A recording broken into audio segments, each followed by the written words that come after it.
What's going on, guys? Obviously, this is Stingray, and I've got new content coming out here on YouTube.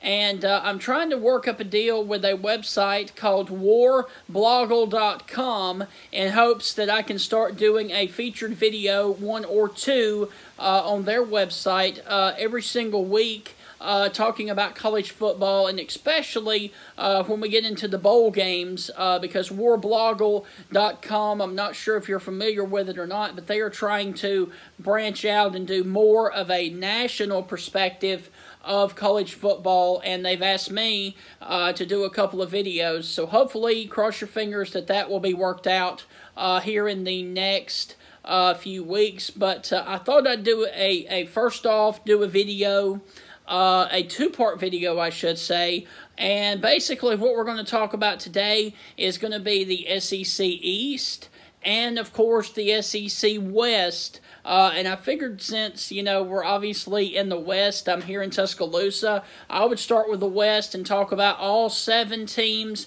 in the West and how well they did this past weekend, and looking ahead to this upcoming weekend, as there are some pretty interesting games. Now, of course, a lot of teams do have cupcake matchups this weekend, but there are some interesting in-conference games as well. So what I thought I'd do is start off with the West today, and then possibly do a video on the East tomorrow, depending on how well y'all like the one for the West. So, obviously, this past weekend, Alabama came into the matchup, and let's go ahead and start with the Crimson Tide, and they obviously wrapped up the SEC West once again with their dominating performance on the road at LSU last weekend. And so coming into this past weekend, you would kind of think that Alabama might have a little bit of a letdown after an emotional, hard-fought win on the road at LSU,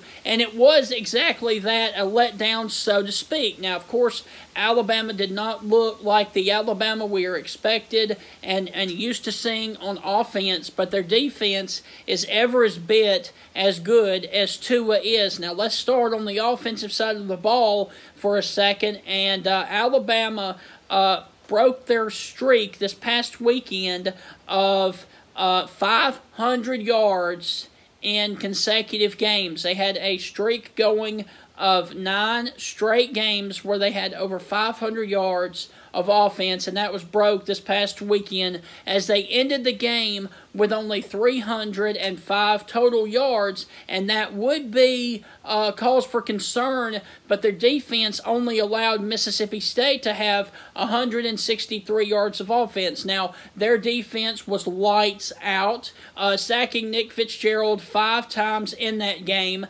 and Tua did not have a good outing this past weekend, but with that defense, really a swarming kind of dominating defensive performance, that's going to really help Alabama moving forward. And I'll say this, I think the defense is getting better every single week, and that is a very, very scary and daunting thing as we are about 2 or 3 weeks away from the SEC championship game. And then, of course, moving forward to the 14 playoff, Alabama is definitely going to be a team to be reckoned with, and especially if they continue to do well on the defensive side of the football.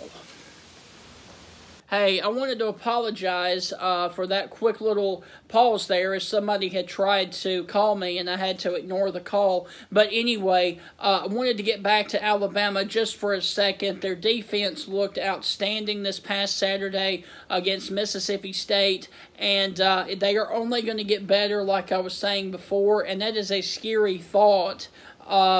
Especially with Auburn and Georgia left on the schedule. Obviously, the Iron Bowl is here in Tuscaloosa, and then they finish up in Atlanta for the SEC and all the marbles over there in the Georgia Dome. And then, of course, if they win both of those games, which is very likely that they will, then they will go on to probably be the number 1 seed in the 14 playoffs. And I cannot wait to see how Alabama matches up with teams like Notre Dame or Clemson that are on a national scale and outside of the SEC. All right, so let's switch gears now and talk about another football team, the team that actually Alabama beat this past weekend, the Mississippi State Bulldogs, my old favorite team. And unfortunately, once again, it was a very, very disappointing offensive showing for the Bulldogs, as in the 4 losses that Mississippi State have now,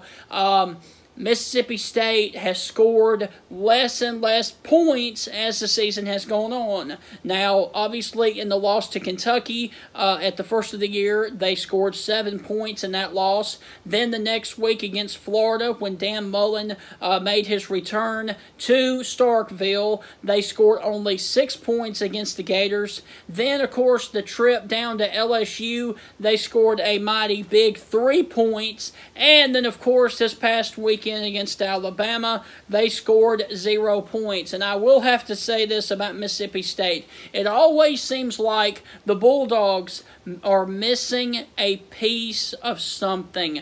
All right, let's go back to the 2014 season, the year that the Bulldogs went to number 1 in the country with Dak Prescott as their quarterback. They had a great juggernaut of an offense, but what were they missing? An elite defense. Their defense was okay. It got them a lot of victories, but when it came down to playing good teams like Alabama, Ole Miss at the end of the year, and then, of course, Georgia Tech in the Peach Bowl, their defense was not good enough to ultimately get them the wins in those games. Well, fast forward to this year, they have one of the nation's best defenses in the country, and what is lacking? Their offense. So Mississippi State is one of those teams that always is going to have one good side of the football or the other, but unfortunately, they're not really a team that can ever put it together on both sides of the ball. And if they're ever able to do that under Joe Moorhead,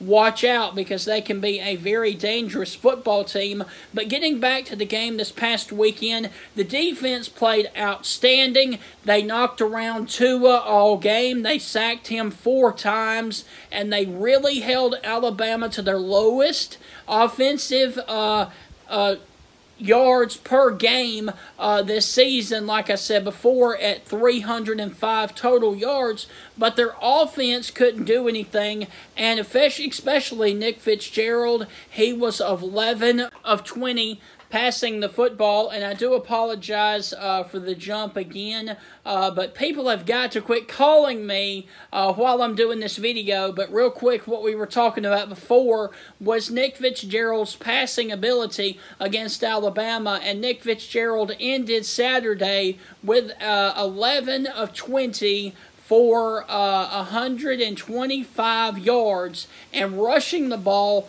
which he is much better at. He rushed 14 times for negative 23 yards because they sacked Nick Fitzgerald 5 times. So the Alabama defense was absolutely swarming to the ball, which is nothing different. That is usually the Nick Saban style of defense. And getting back to Mississippi State for just a second, it's going to be real interesting to see how well they finish the season, as they have Arkansas coming in to Starkville this weekend, and then, of course, they go to Oxford on Thanksgiving night to take on the mighty Rebel Land Sharks. That is a mouthful to say, and I just stumbled over my words saying it, so I do apologize for that. But, yeah, so Mississippi State, is going to be real interesting to see how well they come out and what their attitude is playing Arkansas, because if you go back and you look at the series history between Mississippi State and Arkansas for a second,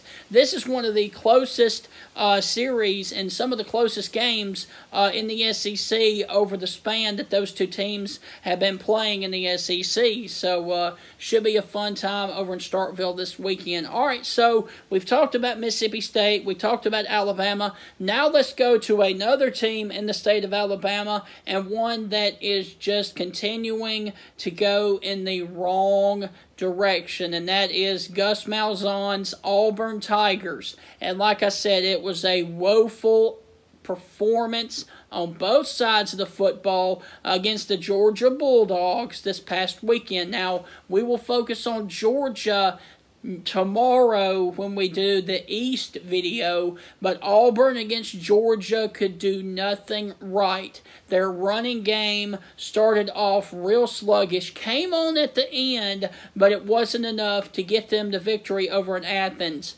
Jarrett Stidham continued to struggle in the offense. He missed wide open receivers all over the place, and he was very inaccurate throwing the football. And the defensive side of the football, they allowed Georgia over 360 yards rushing for the entire game. Now, I do want to point this out and remind people that earlier in the year, week 1 of college football, Auburn was ranked in the top 10 when they faced off against Washington in Atlanta, and also Jarrett Stidham was a favorite for Heisman. Now, with the games that are upcoming, Auburn could very easily be going 7-5 after starting in the preseason top 10. I have a question for you guys. Underneath the video here, you can comment, is 7-5 enough to keep his job? And I really don't know. It's all going to depend on how well his Auburn Tigers show up and how well they compete up here in Tuscaloosa. One more final note on the Georgia-Auburn game. The QBR, which is the quarterback rating for Jarrett Stidham, was 43%, as Jarrett Stidham went 24 of 36 for the entire game. So let's get off Auburn now and real quickly move to another team, another bunch of Tigers in the West, and those are the Bayou Bengals of LSU. And the last time we saw them, they were embarrassed at home by Nick Saban in Alabama. But hey, who hasn't been embarrassed by Nick Saban in Alabama this year? Now, obviously, LSU was going into their arch rival game with Arkansas, the battle for the Golden Boot up in Fayetteville, and Arkansas went into this game with nothing to lose, as their season has been a horrible one. So let's focus on LSU right now, and it was a very dominating performance on both sides of the football for LSU, even though the score does not represent it. The score was 24-17. LSU escaped Fayetteville with the win, but it was more of a lopsided game than the score shows. Now, LSU forced Arkansas to punt on its first 6 possessions of the football game. It also held Arkansas to its lowest running total the entire year at 16 yards the entire game. Also, on the other side of the football for LSU, Joe Burrow did just enough distributing the football to different wide receivers and helping out the running game to ultimately allow LSU to pull off and become 8-0 under Coach O after losing a game. And so it was a very dominating performance for LSU, and now LSU can go home and get a little bit of a breather against a Rice football team that is horrible out of Conference USA. And then, of course, they get a end-of-the-year trip to College Station to face off against the Aggies of A&M. So that should be a very interesting game, to say the least, for LSU. But all in all, LSU really responded well with LSU and Coach O this past weekend. And it was a great win for the Tigers up there in Fayetteville.